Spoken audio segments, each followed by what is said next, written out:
आज के टाइम में आज भी बहुत सी ऐसी गर्ल्स और वुमेन्स हैं जो अपनी डॉक्टर से, अपनी गायनी से या अपने रिलेटिव से या अपने घर में किसी भी मेंबर से, फ्रेंड से हर बात को खुलकर पूछ नहीं पाती हैं। कुछ क्वेश्चंस ऐसे होते हैं उनके मन में, कुछ मिथ होते हैं, कुछ सच्चाइयाँ होती हैं, कुछ ऐसी बातें होती हैं जिनसे वो अनजान होती हैं और शर्म की वजह से या थोड़ा डर की वजह से उन्हें पूछ नहीं पाती हैं। और आधी अधूरी जानकारी हमेशा खतरनाक होती है, आप लोग जानते ही हैं।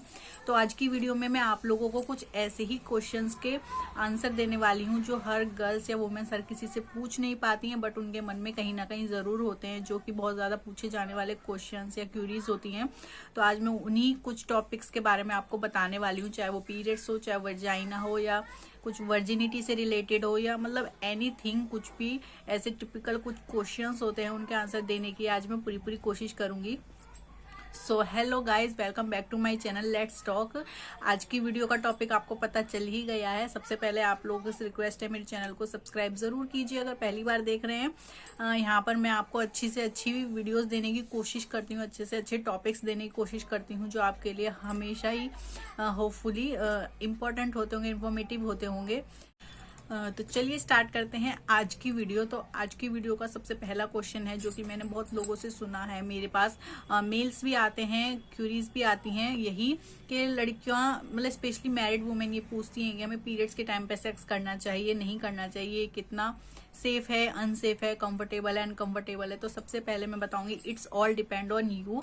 आप लोग अगर पीरियड्स के टाइम पे सेक्स करना चाहते हैं, आप लोग कंफर्टेबल हैं, आपको कोई प्रॉब्लम नहीं है, तो वो फुल्ली मतलब आप पर डिपेंडेड है। आप चाहती हैं तो आप करें, नहीं चाहती हैं तो नहीं करें। बट अगर आपको पीरियड्स के टाइम पे ज़्यादा पेन है या सेक्स में ज़्यादा पेन लगता है या आपको कंफर्टेबल फील नहीं है तो 100% आपको नहीं करना चाहिए। और कुछ हाइजीन के हिसाब से ये थोड़ा मैसी हो जाता है, थोड़ा मतलब पीरियड्स वगैरह का जो ब्लड है आता है, और तो थोड़ा हाइजीन को रिलेटेड देखा जाए तो नहीं करना चाहिए। साइंटिफिक तरीके से देखा जाए तो पीरियड्स के टाइम पे सेक्स करने में कोई प्रॉब्लम नहीं है, कोई बुराई नहीं है अगर आप कंफर्टेबल हैं। मतलब इस क्वेश्चन का सिंपली आंसर ये है कि साइंटिफिक कोई प्रॉब्लम नहीं है। बट अगर ये जो पीरियड्स के टाइम पे सेक्स करना है, ये डिपेंड ऑल ऑफ यू, मतलब आप पर फुल्ली तरह से डिपेंड करता है कि आप इसे कैसे लेना चाहती हैं, करना चाहती हैं, नहीं करना चाहिए। Not even my answer. तो इसके लिए आप डिपेंडेंट हैं, कोई और नहीं। सेकंड क्वेश्चन ये है कि प्रेगनेंसी के टाइम पर पीरियड्स के टाइम पर सेक्स करने से क्या हम प्रेग्नेंट हो सकते हैं? ये क्वेश्चन कई बार सुनने में आता है। तो इस क्वेश्चन का जवाब ये है कि हाँ, आप अगर पीरियड्स के टाइम पे कांटेक्ट बनाते हैं, इंटीमेट होते हैं, तो आप प्रेग्नेंट हो सकते हैं, क्योंकि उस टाइम पे जो है आपकी बच्चेदानी का मुंह थोड़ा नीचे आ जाता है, थोड़ी खुली हो जाती है वो ओपन। तो उस टाइम पे अगर आपका ओवेरी बन रहा है, अगर आप सेक्स करते हैं और जो जेंट्स हैं उनके शुक्राणु स्पर्म आपके अंदर चले जाते हैं, तो कहीं ना कहीं 95% तक ये कंफर्म है कि आप प्रेग्नेंट हो सकते हैं। तो अगर आप माँ नहीं बनना चाहते हैं, तो अगर आप अपने पीरियड्स के टाइम पे सेक्स कर रहे हैं, तो प्लीज़ आप कोशिश कीजिए कि आप सेफ्टी रखिए, प्रिकॉशंस लीजिए, कॉन्डोम यूज़ कीजिए। अदरवाइज आप ऐसे भी कर सकते हैं। बट इस क्वेश्चन का आंसर यही है कि अगर आप पीरियड्स के टाइम पे सेक्स करते हैं और जो कनेक्शन अगर सटीक हो जाता है तो आप 100% प्रेग्नेंट हो सकते हैं।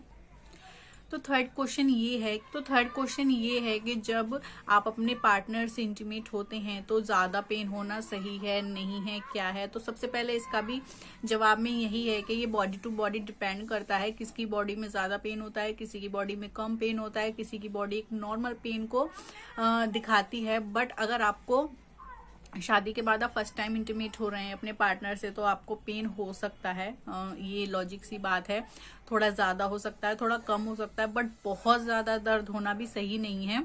बट अगर आप कंटिन्यू पार्टनर से अपने इंटीमेट होते हैं हफ्ते में या 15 दिन में, 20 दिन में, या थोड़ा सा गैप हो जाता है, तो आपको थोड़ा पेन हो सकता है। बट अगर आप इंटरकोर्स करते हैं डेली 2 दिन बाद, 3 दिन बाद, तो वो एक हैबिट में आ जाता है, तो आपको इतना पेन नहीं होता है। बट अगर फर्स्ट टाइम की बात करें तो होता है।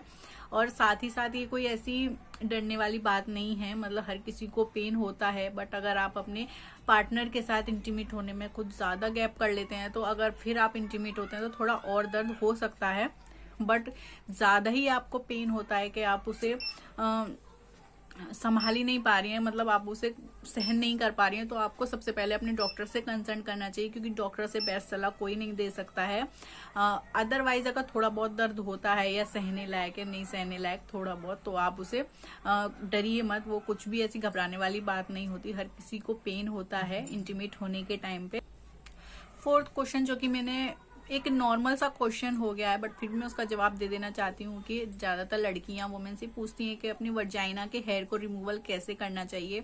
तो आप लोग जानते हैं कि विकनी वैक्स भी होती है और बहुत तरह की मार्केट में क्रीम भी आती हैं, आप बहुत से रेजर्स यूज़ करते हैं, पार्लर जाते हैं, ये सब करते हैं। बट अगर मुझसे पूछा जाए पर्सनली, एज अ डॉक्टर से कंसल्ट करके मैं आप लोगों को बता रही हूँ कि अगर पर्सनली मुझसे पूछा जाए कि वर्जाइनल हेयर को रिमूव करने का बेस्ट तरीका क्या है, तो आप उसे सीजर से ट्रिम कर सकते हैं। आप चाहें, वैसे तो डिपेंडली आप पर है, आप चाहें तो उसे रेजर से रिमूव भी कर सकते हैं कुछ। बट क्रीम वगैरह जो होती हैं बाहर की, तो इनसे थोड़ा हाइजीन वाली बात हो जाती है, नहीं रहता है। तो ऐसी चीज़ों को आप अपने प्राइवेट पार्ट से दूर रखें तो बहुत अच्छा होता है, बेटर होता है। बाकी अगर आप कंफर्टेबल हैं, मैं कंफर्टेबल होती हूँ, अगर आप कंफर्टेबल हैं तो आप सीजर से अपने हेयर को ट्रिम कर सकती हैं। बिकॉज हर जगह हेयर जो भगवान ने हमें दिए हैं, किसी न किसी पर्पस से दिए हैं, किसी न किसी लॉजिक से दिए हैं। तो अगर आप उसे ट्रिम करके कंफर्टेबल फील करती हैं, आपको एक सेफ्टी रहती है, तो आप उसे ट्रिम कर सकते हैं सीजर से। ज़्यादा इन सब चीज़ों को करने की कोई ज़रूरत नहीं होती है, तो ट्रिम इट। फिफ्थ क्वेश्चन ये है कि ब्रेस्ट साइज जो है पीरियड के टाइम पे बड़ा छोटा हो जाता है क्या? इस पे मैं एक अलग से एक वीडियो बना चुकी हूँ, अगर आप चाहें तो उसे मेंशन कर सकते हैं, मैं नीचे डिस्क्रिप्शन बॉक्स में डाल दूंगी। बट पीरियड्स के टाइम पे आपका जो ब्रेस्ट साइज है उसमें थोड़ा फर्क आ जाता है, थोड़ा बहुत पेन भी होता है। फर्क मतलब पहले मैं बता चुकी हूँ, 15-20 वाला नहीं, 19-20 वाला, और हल्का फुल्का पेन भी रहता है। बट ये कोई भी घबराने वाली बात नहीं होती, ये नॉर्मल है। कि जब आप, जैसे कि आप प्रेग्नेंट होती हैं, माँ बनने वाली होती है, तो आपके मतलब टेंडनेस आ जाती है आपके ब्रेस्ट में, से थोड़ा बहुत पेन और साइज में नॉर्मली सा एक फर्क जो है पीरियड्स के टाइम में भी हो जाता है, एंड इट्स एब्सोल्युटली नॉर्मल, कोई डरने वाली बात नहीं होती है। सिक्स्थ क्वेश्चन है, बहुत ही इंपॉर्टेंट क्वेश्चन है, बहुत ही इंफॉर्मेटिव चीज़ है। आप लोग जानिए कि बहुत सी जो गर्ल्स होती हैं वो पूछती हैं कि जब हमें पीरियड्स होता है, स्टार्ट होता है, तो कभी कभी बहुत ही डार्क, एकदम ब्लैक टाइप या एकदम डार्क ब्राउन वाला जो ब्लड आता है, तो वो नॉर्मल है या एब नॉर्मल है? तो मैं बता देना चाहती हूँ कि अगर आपको पीरियड्स हो रहे हैं 2 से 3 दिन, 3 से 4 दिन, जो भी हैं, अगर आपको कभी कभी एकदम डार्क ब्लड आ जाता है, काला ब्लड आता है, तो वो नॉर्मल है। कि आपको थोड़ा बहुत किसी 1 दिन 2 दिन में आ गया, वो नॉर्मल इसलिए है कि कभी कभी आपका फुल्ली ब्लड साफ नहीं हो पाता है, तो कभी कभी जो पुराना ब्लड होता है वो निकल जाता है। बट अगर आपको एनी टाइम इतना ब्लैकिश सा ब्लड आता है, आपको ज़्यादा स्मेल फील होती है या ज़्यादा पेन होता है, तो आप जल्दी से जल्दी अपने डॉक्टर को कंसल्ट कर सकते हैं। बिकॉज चीज़ थोड़ी है तो कोई दिक्कत नहीं, बट एक कंटिन्यूटी बनी हुई है उसमें, तो वो थोड़ा घबराने की बात हो सकती है। उसके लिए आप अपने डॉक्टर को कंसल्ट कीजिए। अदरवाइज आपको थोड़े बहुत स्पॉट आ जाते हैं ब्लैक या डार्क ब्राउन ब्लड के, तो वो नॉर्मल है, वो आपका पुराना ब्लड है, तो बस वही अंदर की जो एक क्लीनिंग चल रही होती है, दैट्स इट, और कुछ भी नहीं है। सो लास्ट क्वेश्चन ये है कि बहुत सी जो लेडीज़ हैं, गर्ल्स हैं, वो ये पूछती हैं कि जब हम डिलीवरी करते हैं, एक नॉर्मल डिलीवरी करते हैं, तो जो हमारी वर्जाइना है, वो, आप लोग सब जानते हैं कि जब बेबी जो है बाहर आता है, तो आपकी जो वर्जाइना है अच्छे से स्ट्रेच हो पाती है, इतना बड़ा बेबी बाहर आ जाता है, तो क्या वो बाद में ऐसी ही हो जाती है, ज़्यादा लूज हो जाती है? उसके साइज पे क्या फ़र्क पड़ता है? अदरवाइज सबसे पहले तो मैं आपको बताना चाहूँगी कि इतनी खूबसूरत एक माँ में ही इतनी खूबसूरती है कि जो भगवान ने बनाई है, कि जब वो बच्चे को जन्म देती है, कि वो दर्द, तकलीफें, हर चीज़ सहती है, उसके बाद भी जो कभी अपने बॉडी पार्ट्स के लिए कॉम्प्रोमाइज़ नहीं करती है। तो आपका बॉडी पार्ट इतना स्पेशली बनाया गया है, वो वर्जाइना कितनी स्ट्रेच होकर आपके बेबी को आपके पास लाती है, उस खूबसूरत पल का एहसास कराती है। बट बाद में ऐसा नहीं है कि उसका साइज़ ऐसा होता है, वो नॉर्मली अपने साइज़ में आ जाती है।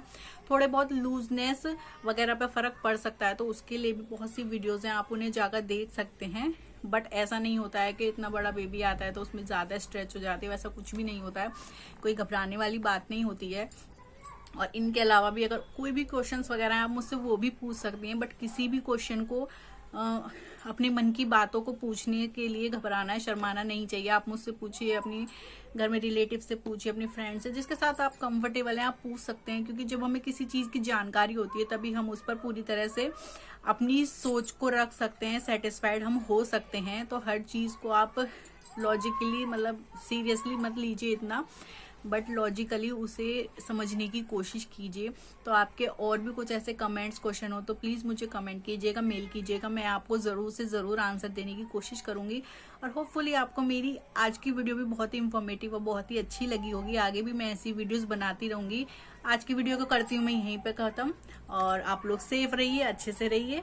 मिलती हूँ आपसे अगली वीडियो में, तब तक के लिए बाय।